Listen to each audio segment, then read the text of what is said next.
Olá, nós vamos trabalhar hoje uma aula de língua portuguesa, figuras de linguagem. Eu sou a professora Rosineide de Andrade. As figuras de linguagem, queridos, elas são são recursos da língua, da nossa língua, em que nós brincamos com as expressões, as palavras, utilizando-as no sentido figurado, no sentido conotativo. Então, vamos acompanhar comigo essa definição. Elas são formas de expressão que destoam da linguagem comum, da linguagem denotativa.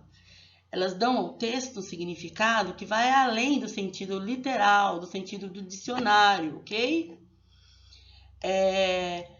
Portanto, permitem uma plurissignificação do enunciado. Então, ao trabalharmos figura de linguagem, quando falamos, quando escrevemos, nós estamos trabalhando a linguagem em amplos sentidos, em plurissignificação de sentidos, ok? Na expressão aqui, cara de pau, a gente tem um exemplo disso. Se nós olharmos para essa escultura e dissermos ele tem cara de pau, eu estou falando da linguagem no sentido denotativo, no sentido literal. Mas quando nós usamos no dia a dia essa expressão cara de pau, o João tem cara de pau, né? Foi lá falar do assunto com ela. Então você está falando que o João ele é sem vergonha, ou que o João ele é cínico, ou no sentido positivo, que ele é corajoso. Aí seria o uso de figuras de linguagem. Na expressão também, coração partido, também a gente está utilizando figuras de linguagem, que o coração não está partido literalmente, né? No sentido de que a pessoa está triste, está angustiada. Nós vamos tratar de dois tipos de figuras de linguagem hoje. As figuras de linguagem, que são figuras de palavras ou semânticas, que envolvem o sentido, o significado das palavras, e daqui a pouco das figuras de linguagem de pensamento, que envolve o mundo das ideias, ok? Então, falando das figuras de palavras primeiro, figuras semânticas, a gente vai ter aqui a questão da comparação. Uma relação de comparação explícita entre dois termos, marcada pela presença de conjunção comparativa. Então, você compara um ser, digamos assim, a outro ser, utilizando uma conjunção no meio. Então, o pensamento é como um diamante bruto. O pensamento é tal qual um diamante bruto. O pensamento é igual a um diamante bruto. Então, você está pegando o pensamento e dizendo que ele equivale, ali pelas características que ele possui, que ele equivale a um diamante bruto, né? Ou seja, a uma joia que precisa ser lapidada. Então, você utilizou comparações. Na metáfora, você utiliza, é um tipo de comparação também, mas é uma comparação mais sutil, né? Uma comparação implícita, porque você não usa o conector, você não usa conjunção, como, tal qual, do mesmo jeito que, consoante a. Você diz que uma coisa equivale a outra coisa, né? Na expressão, a razão é a luz na escuridão, você está dizendo que a razão é a luz, você não está falando que ela é como a luz na escuridão. Quando naquela música popular, você é luz, é raio, estrela e luar, você está dizendo que a pessoa é luz também, né? É raio, estrela e luar. Você está utilizando metáforas e não comparações. Naquela outra música do Caetano Veloso, quando ele fala fonte de mel, nos olhos de gueixa, ele está dizendo que a amada dele, o eu lírico, que é ele, está dizendo que a amada dele, ela é como uma fonte de mel nos olhos de uma gueixa. Olha que linda, que lindo essa metáfora, né? Então, é uma metáfora também, uma figura de palavras ou semânticas. Aqui a gente vai ter a metonímia. O que é a metonímia? É uma substituição de um termo por outro, desde que haja uma relação entre eles. Você substitui um termo por outro ao falar ou escrever. Então, você pode substituir, por exemplo, o continente pelo conteúdo. Quando você fala, no Natal tomaremos 10 taças. Está substituindo o termo taças, que é o continente, o recipiente, né, onde você vai pôr o líquido, pelo nome do líquido da bebida. Você não fala, no Natal tomaremos 10 taças de champanhe ou 10 taças de vinho. Você simplesmente diz 10 taças, né? Fica subentendido que a bebida aqui, porque houve uma substituição. Você substitui a causa pela consequência. Quando você fala, vou suar a camisa, ou minha camisa. A expressão, o verbo suar, está substituindo a causa, né? Você não diz, vou molhar minha camisa com suor. Eu vou suar minha camisa, tá? Concreto pelo abstrato, você substitui, né? Ao invés de dizer, ela é bondosa, ela tem um coração maravilhoso, você pode dizer, ela tem um coração de mãe. Quer dizer que ela tem um coração muito bom, bondoso. Outro exemplo de metonímia é aquela que você substitui a parte pelo todo. Quando você fala, seus braços mataram o rival, você está substituindo a expressão, seus braços por ele, né? O corpo, ele que matou o rival. Você pode dizer, ele matou o rival. E aí, quando você usa seus braços, você está usando uma metonímia. Você substitui também o singular pelo plural. Quando você diz, o brasileiro gosta de futebol. Ok? Então, você está substituindo o brasileiro, que é um termo no singular, por os brasileiros, no sentido plural. A forma pelo conteúdo, quando você diz, agarrou a redonda e a devolveu. Então, o termo arredonda, que é a forma, está substituindo aqui a bola, que é o objeto. Outro tipo de figuras aqui, de palavras, é a perífrase ou a antonomásia. Na verdade, queridos, a perífrase é um tipo de metonímia, só que é uma metonímia mais específica em que você substitui um termo por outro quando aquele termo é de conhecimento geral. Quando você fala, por exemplo, rei do futebol, todo mundo sabe que é o Pelé. Rei do pop, todo mundo sabe que é Michael Jackson, certo? Outros exemplos aqui. Filho de Deus, todo mundo sabe que é Jesus Cristo. O rei das selvas, para se referir ao leão. Cidade maravilhosa, para se referir ao Rio de Janeiro. Ou no caso dessa charge aqui, onde o cara estava lá no céu com guarda-chuva, uma figura aqui tipificando de São Pedro falou, pode deixar esse guarda-chuva, porque ali embaixo é que é a terra da garoa. Então, terra da garoa aqui está substituindo a expressão São Paulo, ok?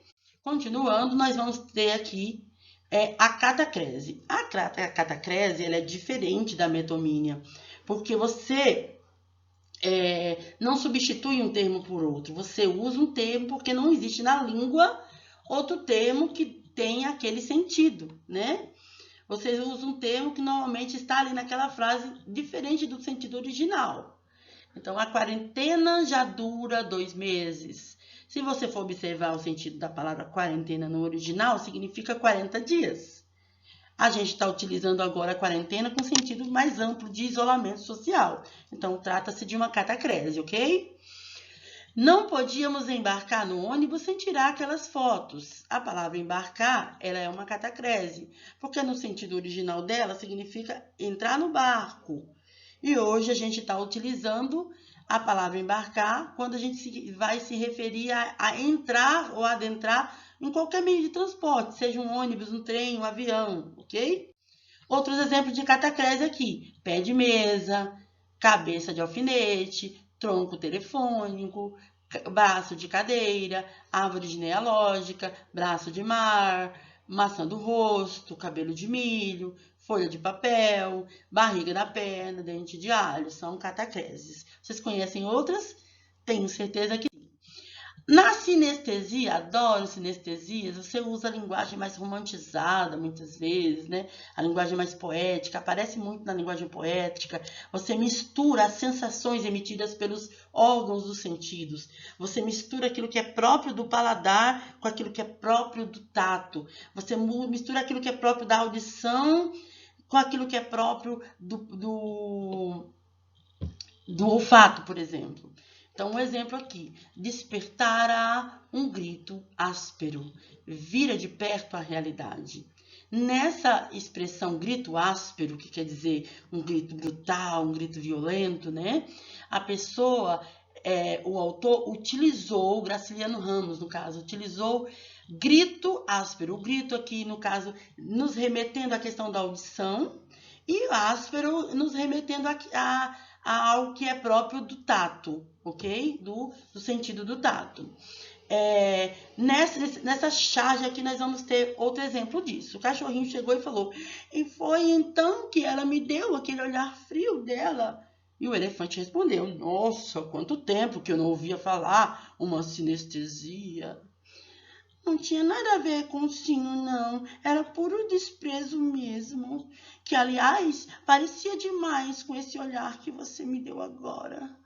Então, o elefante mencionou que o cachorrinho estaria usando uma sinestesia quando ele usou a expressão olhar frio. A palavra olhar nos remete à questão da visão. E a palavra frio nos remete ao sentido aí do tato, ok? É um termo sinestésico. Continuando, nós vamos ver as figuras de pensamento. Nós vimos as figuras de palavras ou figuras semânticas, que estão relacionadas com o significado das palavras, e as figuras de pensamento agora com a questão das ideias, ok? Nós temos como exemplo de figura de pensamento a personificação ou prosopopeia, que é quando a gente atribui características humanas a seres inanimados, ok? Se você chegar e falar e pensar naquela música popular em que a moça fala: a lua me traiu. Então, você está usando uma personificação, uma prosopopeia. Você está dizendo que a lua cometeu uma característica que é própria de um ser humano, né? Trair. Né? Se você olhar para essa imagem aqui, se você disser que o lobo seduziu a Chapeuzinho Vermelho, ou ele beijou-a, ou ele falou com ela, você está atribuindo ao lobo características humanas, né? Então, você está lidando aí com a personificação, dando a um ser inanimado essa personificação, pessoa, né? Atribuindo aquilo que é próprio da pessoa, do ser humano. As árvores se abraçam, né? Você está dando para as árvores a característica que é própria do ser humano, que é abraçar. Depois nós temos a hipérbole, que é a figura de exagero intencional.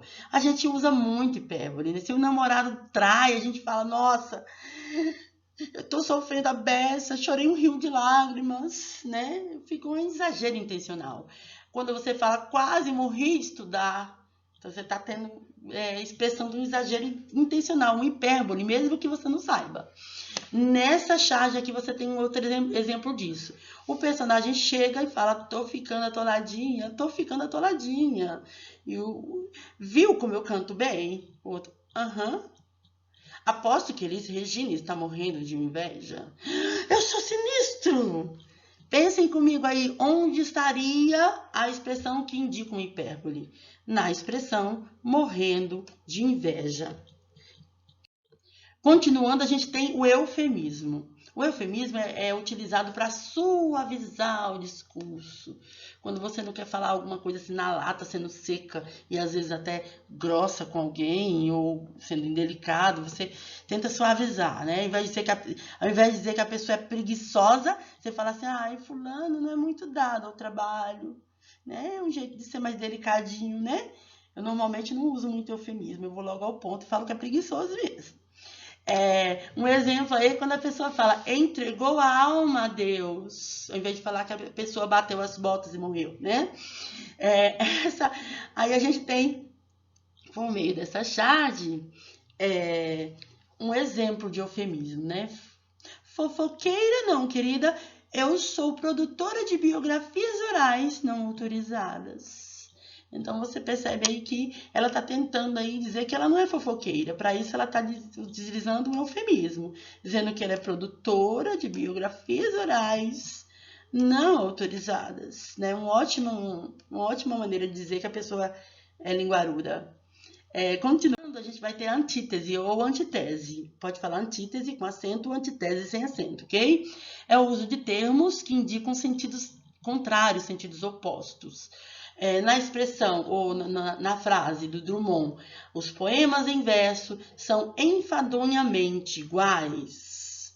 Você tem aí a expressão verso livre, desculpe, não verso livre, sendo oposta à expressão iguais. Porque se você tem verso livre, você não tem um sentido de igualdade. O verso livre já pressupõe que você não vai usar a métrica, você não vai usar as rimas, né? Então, aí são sentidos opostos, tá? Toda guerra finaliza por onde deveria ter começado, a paz. A gente tem aí o termo guerra se opondo ao termo paz na frase. Então, a antítese ocorre pela oposição de termos na mesma frase. O paradoxo, ele também trabalha com contradição, com a ideia de ideias absurdas. Mas você tem que ler o texto e o contexto para você entender a relação paradoxal que se forma, né? Que o amor seja infinito enquanto dure. Então, tem uma ideia aí paradoxal, tem um paradoxo. Porque se o amor é infinito, não tem fim, ele não deveria ter uma noção de durabilidade, ele deveria ser eterno, né? Perene. E a ideia aqui, expressa pelo Vinícius de Moraes, está paradoxal, ok? Nessa outra frase do Vinícius de Moraes também, a casa que ele fazia, sendo a sua liberdade, era a sua escravidão. É uma ideia paradoxal, porque como assim? A casa que a pessoa fez, tanto lhe dá o sentido de liberdade, como lhe dá o sentido de aprisionamento, lhe prende. Então, é uma ideia paradoxal aí em relação à casa, tá? Aprendi a confiar desconfiando, né? Então, uma ideia paradoxal também. Como assim você aprendeu a confiar? De que forma que você aprendeu a confiar e ao mesmo tempo desconfiando? Ok? São paradoxos. Depois a ironia, né? Que envolve o sarcasmo, às vezes, que é toda vez que a gente pega e afirma algo, na verdade, querendo afirmar outra coisa diferente. É a representação do contrário daquilo que se afirma, tá? Quando alguém chega toda bonita, toda produzida, né? E você fala assim, eu tô bem com essa roupa, a pessoa tá ridícula, você não quer falar. E você fala, olha, você tá maravilhosa, tá? Muito linda mesmo. Então você tá sendo irônico, sarcástico. Não tive filhos, não transmiti a nenhuma criatura o legado de nossa miséria. Então a pessoa está sendo irônica, está dizendo que não teve filhos e que ao não ter filhos não transmitiu a nenhuma criatura o legado da sua miséria, não deixou herança para ninguém porque ele era, a herança dele seria a própria miséria, né? Nesse cartoon aqui, a gente tem outra ideia de ironia, tá? Quem foi o inteligente que usou o meu notebook e apagou tudo que estava gravado? Então, ele tá sendo irônico aí, porque ele tá bravo, né? E ele tá usando o termo inteligente, quando, na verdade, ele tá chamando o outro que mexeu nas coisas dele de burro. Na gradação, você tem ali através das palavras, você tem processos, né? Que vão do mais baixo para o mais alto, do mais alto para o mais baixo, por meio de palavras, né? Processos ascendentes ou descendentes. Quando você fala, por exemplo, aqui em Gregório de Matos, em terra, em cinza, em pó, em sombra, em nada. Você tem uma gradação de ideias aí, né? Por meio das palavras. Se reduzindo no final em nada, né? É uma gradação descendente. Ele chorou, gritou, esperneou. Chorou primeiro, depois gritou. Achou que era pouco, gritou. E no final esperneou. Então, a gradação aí já ascendente, ok? As fontes aí que eu utilizei. Agradeço a todos pela audiência, pela atenção. Fiquem com Deus. Beijo para todos.